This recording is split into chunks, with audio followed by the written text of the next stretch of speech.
మన ప్రభువైన యేసు క్రీస్తు నామమున ఈ శనివార దినము మీకు శుభము కలుగునుగాక. దైవాశిష్యులు, దైవ ఆశీర్వాదాలు దేవుని వాగ్దానములో నుండి మీరు పొందుకొందురుగాక. Amen, amen.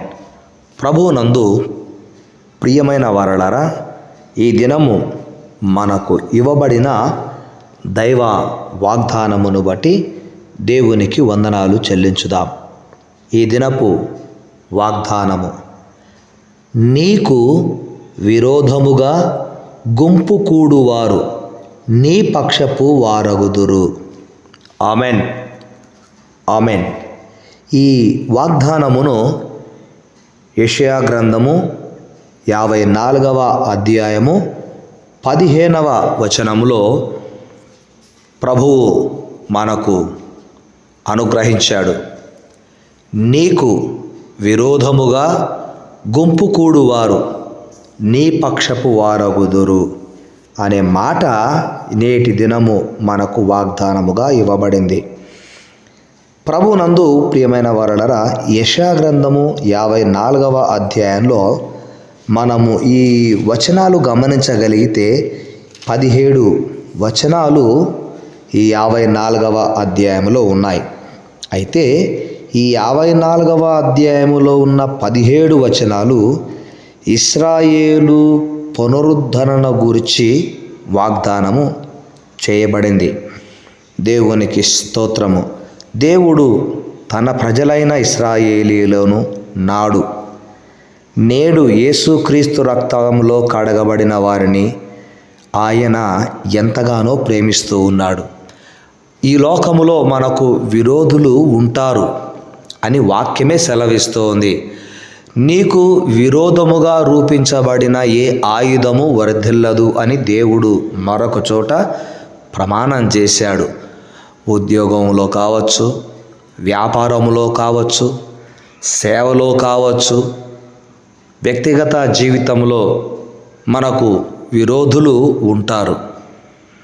అయితే విరోధులు గుంపు కూడువారు. వారు గుంపు కూడి ఒక వర్గంగా విడిపోయి మనపైన విరోధంగా వాదిస్తూ ఉంటారు. అయితే దేవుడు నేటి దినం చేసిన ప్రమాణము, వాగ్దానము: నీకు విరోధముగా గుంపు కూడే వారందరూ నీ పక్షపు వారవుతారు. అంటే నీ విరోధులు నీ పక్షమున చేరుతారు. ఎంత గొప్ప వాగ్దానం, ఎంత గొప్ప దేవుడు!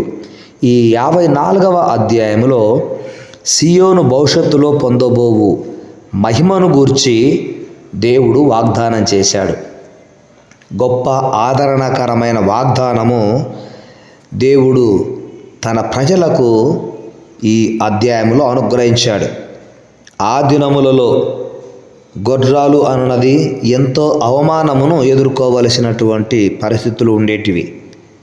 ఇశ్రాయేలు కూడా ఫలాభివృద్ధి లేక అవమానమునకు గురయ్యేవారు. అట్టి దానిని ఫలభరితము గావిస్తానని దేవుడు వాగ్దానం చేశాడు. ఆమె దుఃఖమును ఆనందంగా మారుస్తానని 1వ వచనములో చెప్పాడు. గొడ్రాల పిల్లలు కననిదానా, జయగీతమెత్తుము, ప్రసవవేదన పడనిదానా, జయకీర్తననెత్తి ఆనందపడుము. సంసారి పిల్లల కంటే విడవబడిన దాని పిల్లలు విస్తారమగుదురని యెహోవా సెలవిచ్చుచున్నాడు. ఆమెన్. ఇట్టి వాగ్దానము దేవుడు ఇశ్రాయేలులకు చేశాడు.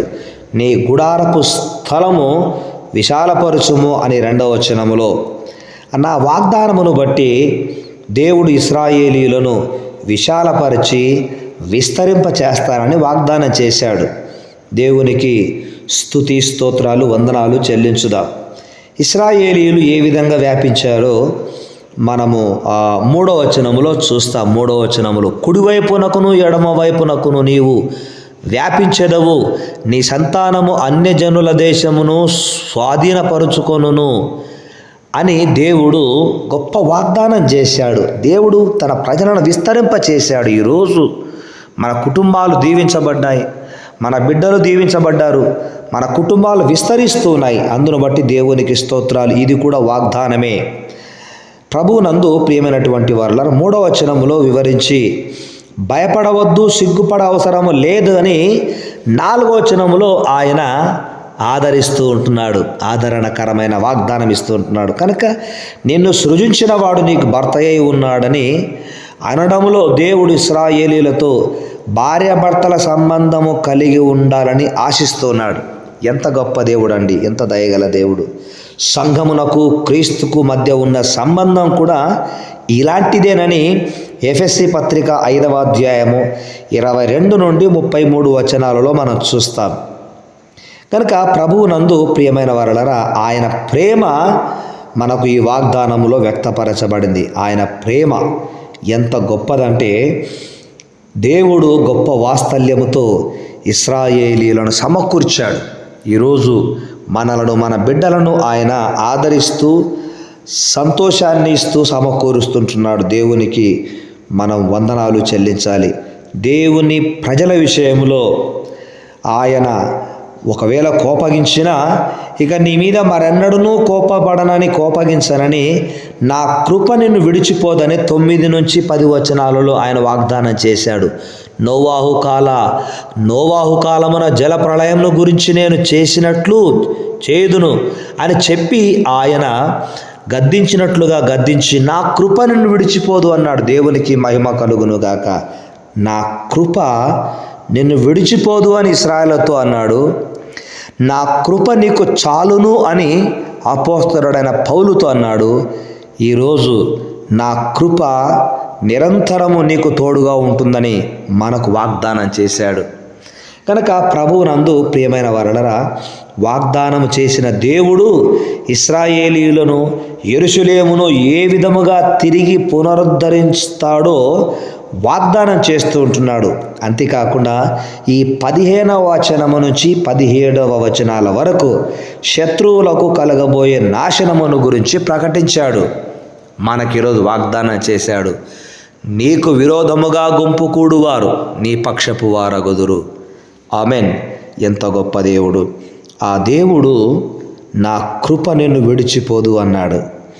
గనక ఆ కృపను జ్ఞాపకం చేసుకుంటూ ఈ దినమును, ఈ వాగ్దానమును ఇచ్చినందుకు వందనాలు చెల్లిస్తూ ప్రార్థన చేద్దాం. పరిశుద్ధుడువైన మా తండ్రి, సత్యస్వరూపివైన దేవా, కృప వెంబడి కృపను అనుగ్రహిస్తున్న దేవుడవు, నా కృప నిన్ను విడిచిపోదు అన్నావు దేవా. మీ బిడ్డలకు ఎవరైతే శత్రువులు ఉన్నారో వారికి ఎలాంటి పరిస్థితులు సంభవించబోతాయో మీరు తెలియచేసినందుకై వందనాలు, స్తోత్రాలు. నాతోటి దైవ సేవకులు, నైనా టీబీసీసీలో ఉన్నటువంటి సేవకులు పెద్దలు, యూసీసీఏలో ఉన్నటువంటి సేవకులు పెద్దలు, Telangana pastors fellowship, Nagole division pastors fellowship, Chityala mandal pastors fellowship, నైనా ఈ భూమి మీద ఎన్ని సహవాసాలు సేవకులు కలిగి ఉన్నారో వారందరినీ కూడా మీరు పేరు పేరున కుటుంబాలను, బిడ్డలను, సంఘాలను ఆశీర్వదిస్తున్నందుకు స్తోత్రాలు. బిహెచ్ఏలో తన్ని మరి ప్రియులు, మీ దాసులు మరి జెఫన్యా పీటర్ అన్న గారిని బట్టి వందనాలు. మరి సహోదరి ఝాన్సీ సిస్టర్ను బట్టి స్తోత్రాలు. వారిని కూడా మీరు ఆ ప్రాంతంలో బలముగా వాడుకుంటున్నందుకై వందనాలు, వందనాలు, వందనాలు. వారు బ్రతుకు కాలమంతా మీ చేతిలో బలముగా ఇంకా వాడబడుదురుగాక రాబోయే రోజులలో అని ప్రార్థిస్తున్నాం. సహాయం చేయండి. సేవకుల కొరకు ప్రార్థించే కుటుంబాలను మీరు బహుగా దీవిస్తున్నారు నాయన, మీకు వందనాలు. దూరదేశాలలో ఉన్న మా ప్రియ ఆత్మీయ బిడ్డలు వారెంతో భారభరితముగా నాయన సేవకులకు, సంఘాలకు నాయన వారు చేస్తున్న సహాయమును బట్టి, చేయుతును బట్టి వందనాలు. దీవించండి నాయన. గొడ్రాల పిల్లలు కరణిదానా జయగీతం ఎత్తుము, ప్రసవ వేదన పడనిదానా జయ కీర్తన ఎత్తి ఆనందించు అన్న వాగ్దానం బిడ్డల జీవితాల్లో యేసు నామమున నెరవేరునుగా కానీ ప్రార్థిస్తున్నాం. ఈ దినం ఇటు వాగ్దానం ఇచ్చినందుకు వందనాలు చెల్లిస్తూ ఈ వాగ్దానపు నెరవేర్పు మా బిడ్డల జీవితంలో, మా జీవితం నెరవేర్చుమని సకల మహిమలు మీకే చెల్లిస్తూ యేసు నామమున ప్రార్థిస్తున్నాము తండ్రి. Amen, amen. తండ్రి, కుమార, పరిశుద్ధాత్మ యొక్క అన్యోన్య సహవాసము, సన్నిధి, సమాధానము ప్రభువు రాకడా పర్యంతము వరకు మనకెల్లరికిని, భూమి మీద ఉన్న సకల పరిశుద్ధులకు, ప్రార్థించే వారికి సదా తోడై ఉండునుగాక. Amen, amen. యేసయ్య మహా కృపా కనికరము తోడై ఉండునుగాక. ఆమెన్.